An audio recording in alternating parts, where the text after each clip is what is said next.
For 31 years, a serial killer who called himself BTK outran every detective in Wichita, 10 victims. Then digital forensics caught him in about 10 days, from a single file he was certain he had deleted. Here's the part that should stop you cold.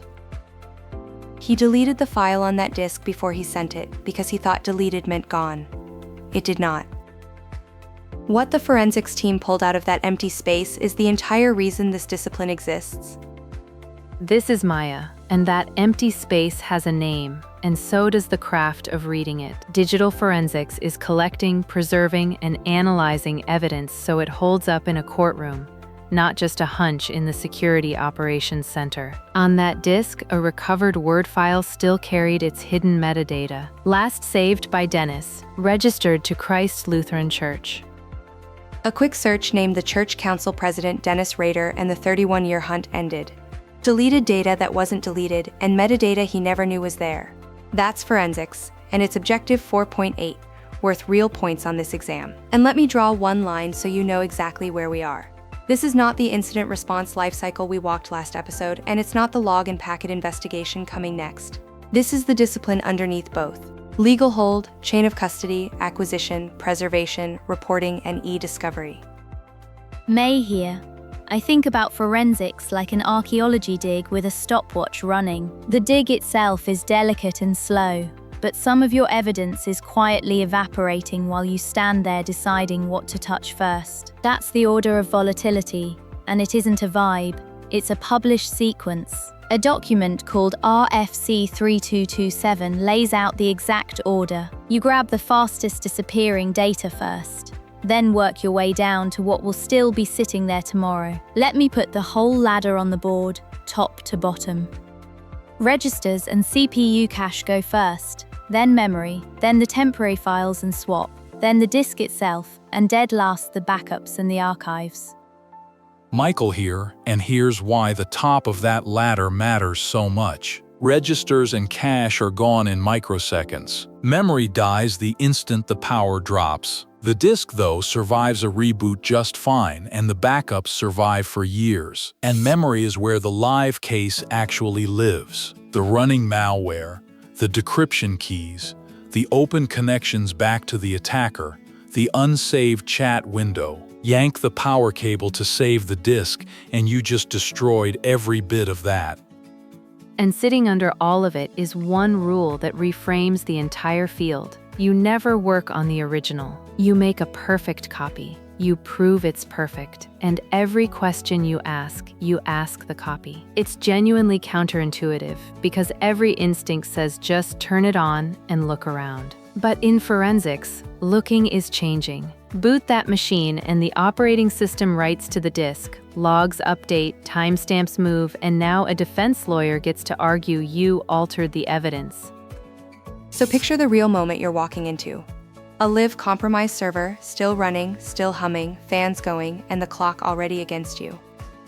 So the job becomes a discipline instead of a reflex. You photograph the scene, you note the state of the machine, whether it's powered on, what it's displaying, what's plugged in. You capture the volatile data in order, you image the disk, you hash everything, and only then do you start asking the copy any questions. Every one of those steps exists because a defense attorney will eventually ask you to account for it, and the honest answer has to already be written down. Which brings us to the question that shows up under every forensics video. Honestly, it's the one I fumbled myself when I first started out. May, you had the cleanest way of asking it. Yes, and it's the honest beginner question, the one nobody wants to admit they have. If I'm the first person to reach a hacked machine, what do I actually do in the first 60 seconds, before I break something I can never get back? Hold that exact question, because the next 4 scenes answer it step by step. And if you want to drill this until it's automatic, we host the free Security Plus practice quizzes and study notes at certs.professorerica.com, exam-style questions on 4.8, all free. Now we start where every real case starts, making the copy.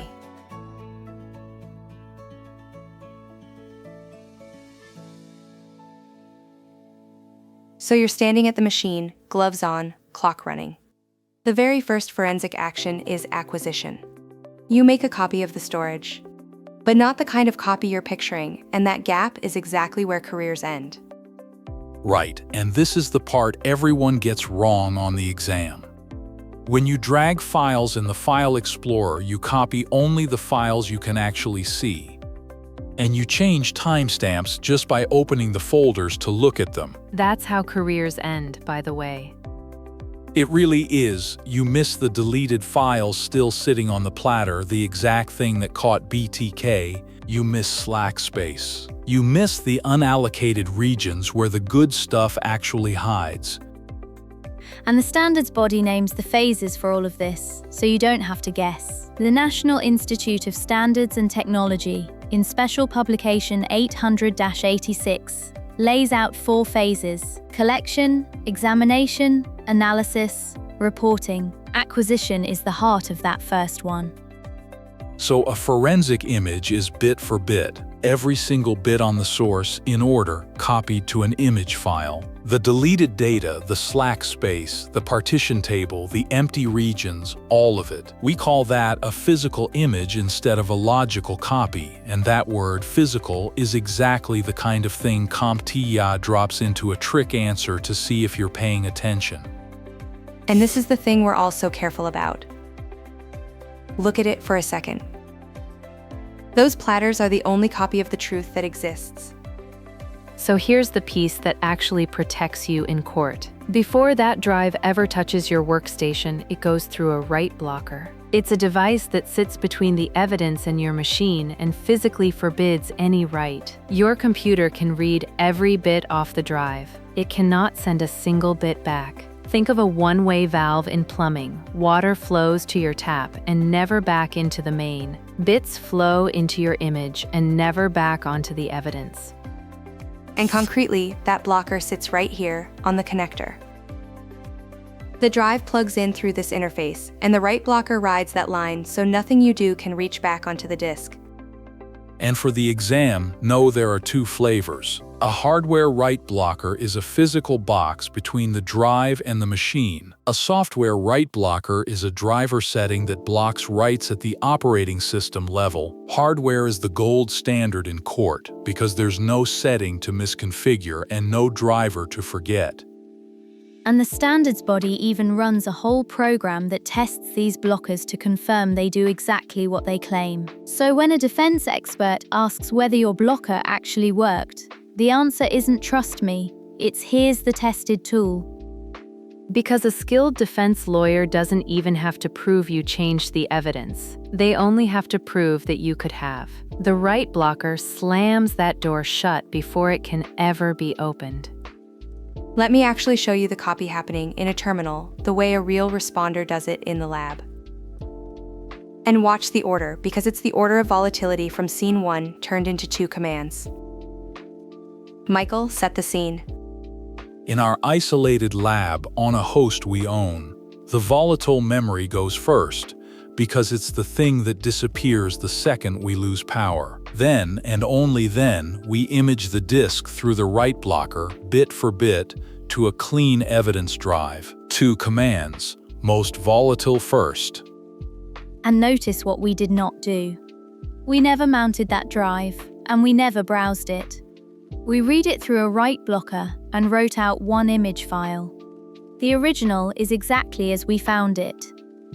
This macro shot is the whole reason we go to all this trouble. That mirror finish platter spinning is where the bits actually live. One careless mount writes to it, and the truth on that surface is gone.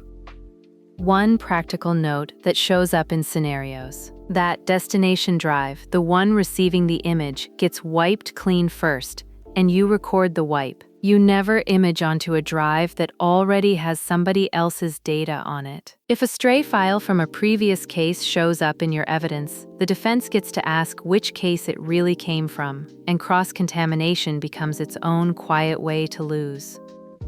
The tools are worth knowing by name. On Linux, the classic is the built-in imaging command you just watched. In the field, examiners reach for FTK Imager or GUImager because those hash the data while they copy it. Same idea underneath, a faithful bit-for-bit image. The original is untouched, exactly as we found it. Now we've got a copy. Which leaves us with the next problem, and it's a hard one. How do you prove to a court that the copy is perfect? Before we keep going, one small favor that actually moves the needle. If this is landing for you, tap like, then subscribe and turn on the bell so you do not miss the rest. 2 taps, completely free, and it pushes this in front of more people who need it.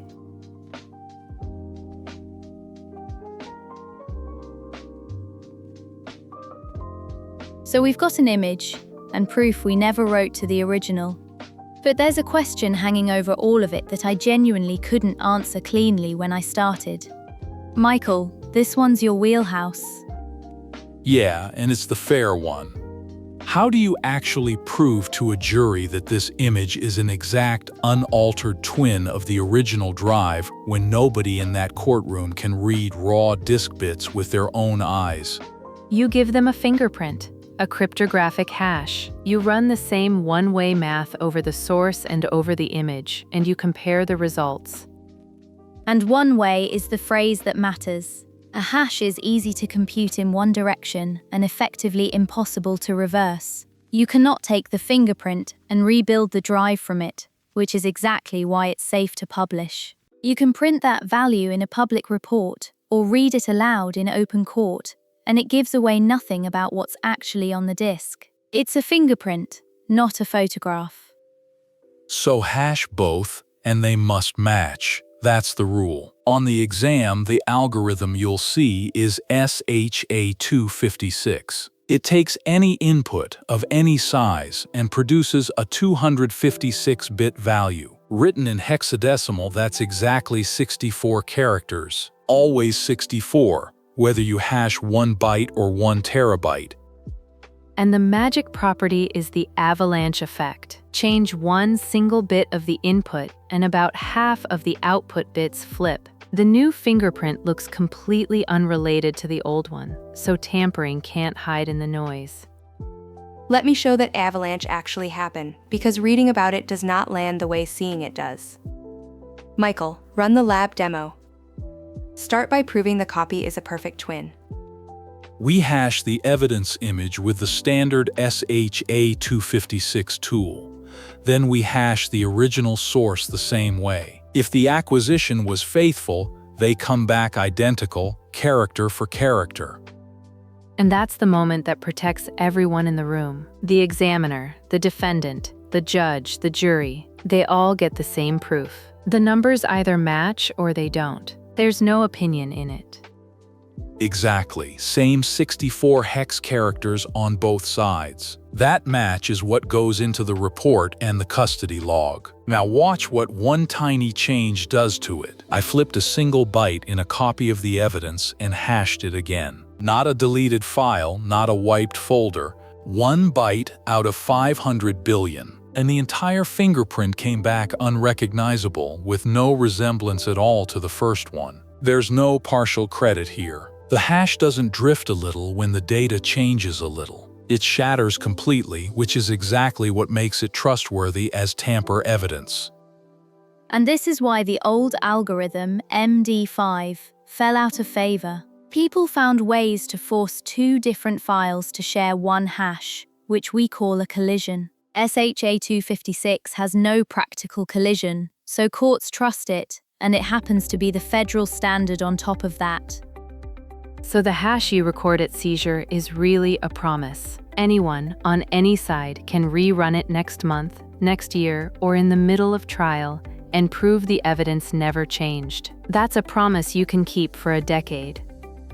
And this is the room where that promise gets tested. Everything we've done, the copy, the write blocker, the hash, it's also this evidence can walk into a place like this and survive. And the elegance is that anyone can verify your work without trusting you at all. The defense runs the exact same one-line command and gets the exact same answer. That neutrality is the whole reason courts accept it in the first place. And if it doesn't match? May, what does a mismatch actually mean once you're in that courtroom? A mismatch means your image is not the original anymore, and you may never be able to say why. Maybe a bad cable, maybe a write slipped through, maybe someone edited it. The court doesn't have to figure out which. The doubt alone can make the evidence inadmissible, and the hash is how you make that doubt impossible. Stay with me, because the next scene is the judgment call CompTIA loves most. On a live hacked machine, do you pull the plug, or do you capture it running? Maya and Michael are going to argue both sides, and I'll referee.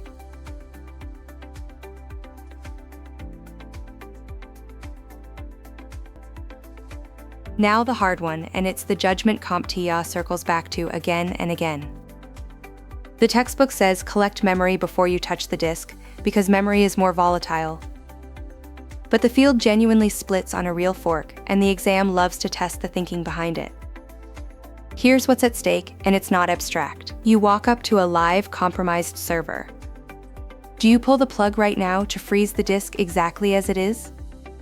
Or do you keep it running and capture the memory first, knowing that every second it runs, the malware might be changing the very evidence you came for?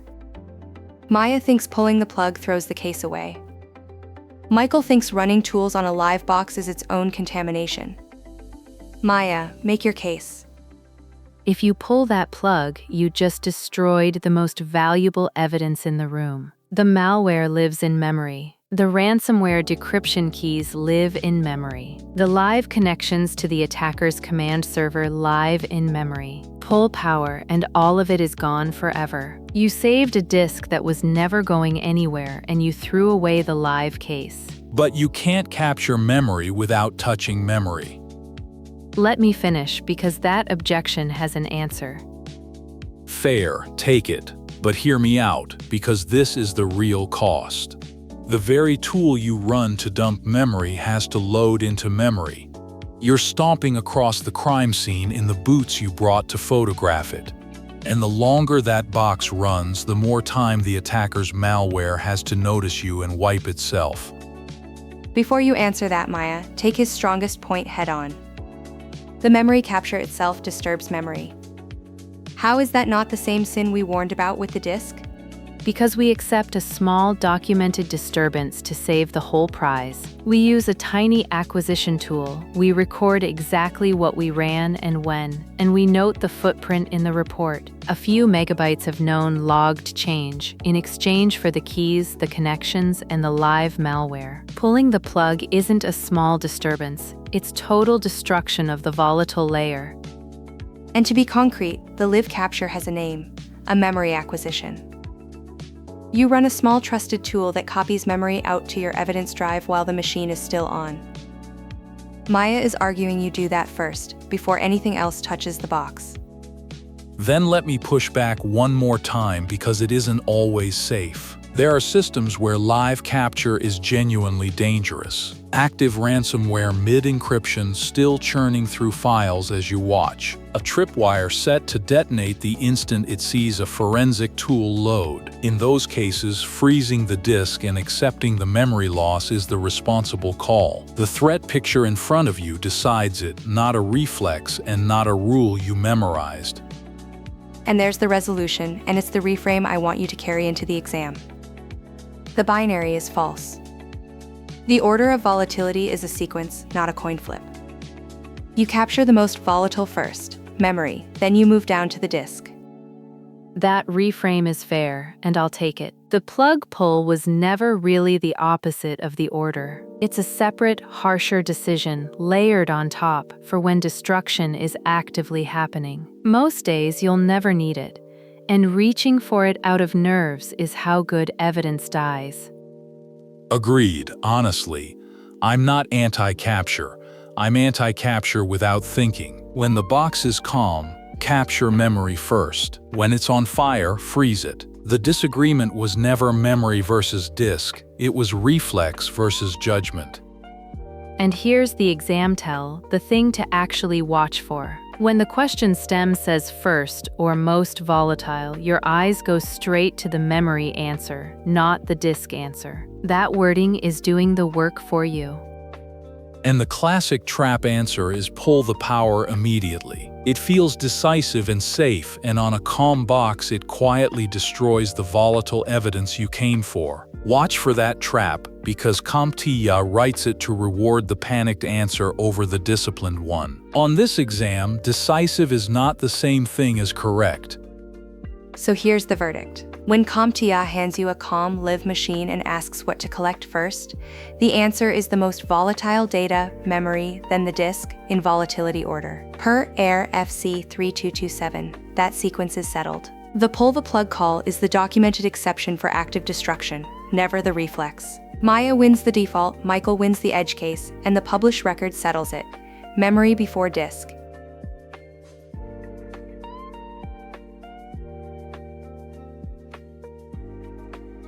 We've got the copy, and we've got proof it's faithful. The last block is the legal scaffolding around all of it, and this is where the exam quietly stacks several terms that students blur together. It actually starts before forensics even begins. The moment an organization reasonably anticipates a lawsuit or an investigation, a duty kicks in to stop destroying relevant data, and it overrides your normal delete after 90 days policy immediately. That's the legal hold, sometimes called a litigation hold. The second litigation is on the horizon. You freeze the relevant data in place. No deleting, no overwriting, no letting the automatic retention policy quietly shred the emails you're about to need. The hold suspends the shredder. And preservation is the doing of it. The legal hold is the order. Preservation is actually pulling the mailboxes, the drives, the logs out of the normal life cycle so nothing rotates them away. In practice, that's turning off auto-delete, snapshotting systems, and grabbing backups before they age out and get overwritten. Then comes e-discovery, short for electronic discovery. It's the formal process of identifying, collecting, and handing over electronically stored information that's relevant to a legal case. Emails, documents, chat logs, database records. The court asks for the relevant ESI, and e-discovery is how you find it and produce it.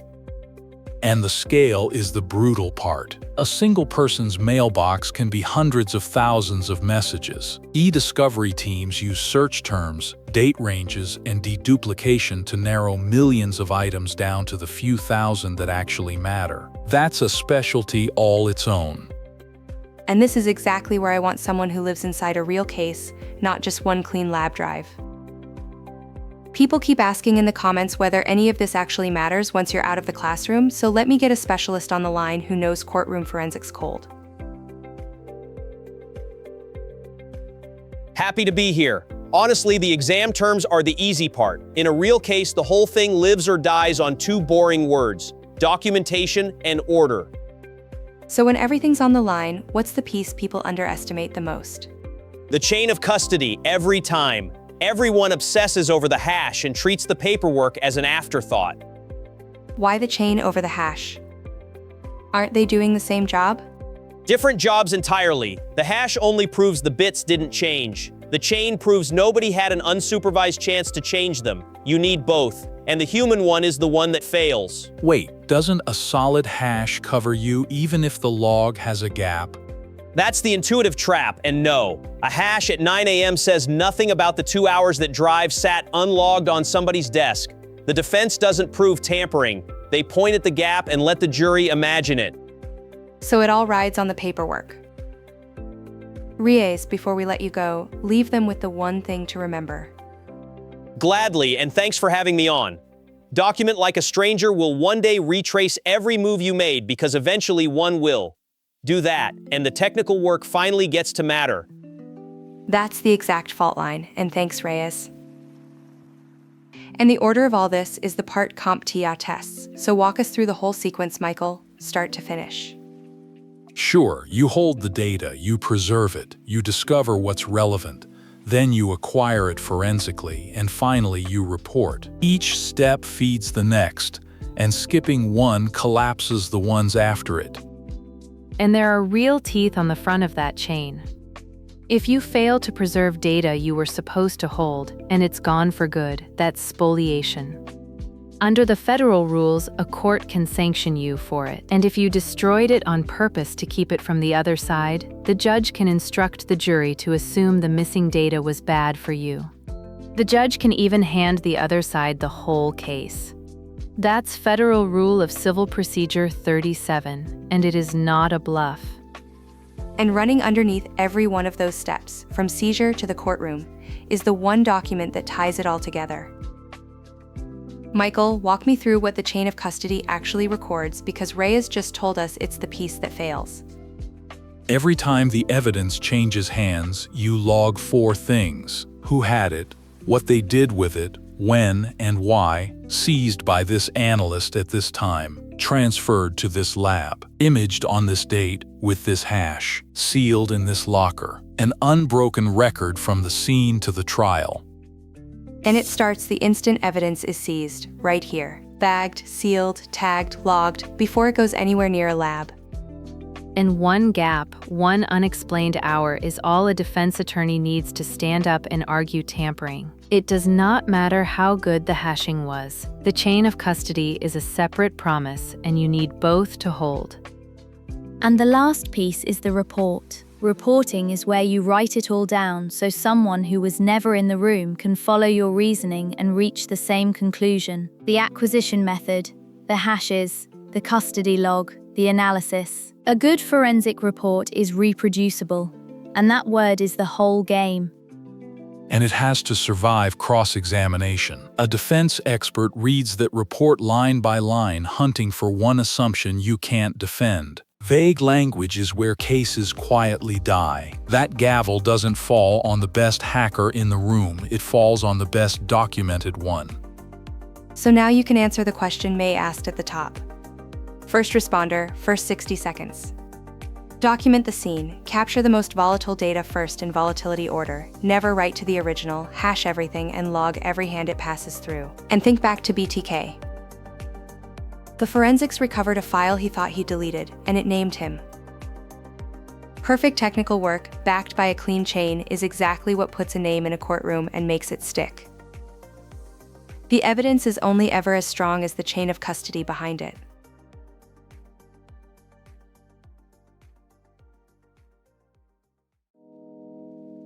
Let's bring it home. Acquire a bit-for-bit image, never touch the original, hash both to prove they match, collect in volatility order, and log an unbroken chain of custody. Do this tonight, for free. Hash a file, flip one byte, and watch the fingerprint shatter. Once you've seen the avalanche yourself, integrity becomes a skill you keep for good. My one exam line, memory before disk. When a stem says first or most volatile, that's your tell every single time. Next time we stop collecting evidence and start reading it. Packet captures and logs, where you rebuild the attacker's whole night and see why most intrusions were hiding in plain sight in the logs the whole time. Like and subscribe, and the free practice quizzes are on the CERT site. And here's the one only you can answer. In your org, who actually holds the chain of custody when a laptop gets seized? And is it written down anywhere? Tell us below. And right before we say goodbye, if you want more like this, hit like and subscribe. It costs you nothing, and it is the single biggest thing that builds this series into something bigger. Now take what you learned and go make it count. This is Professor Erica, signing off.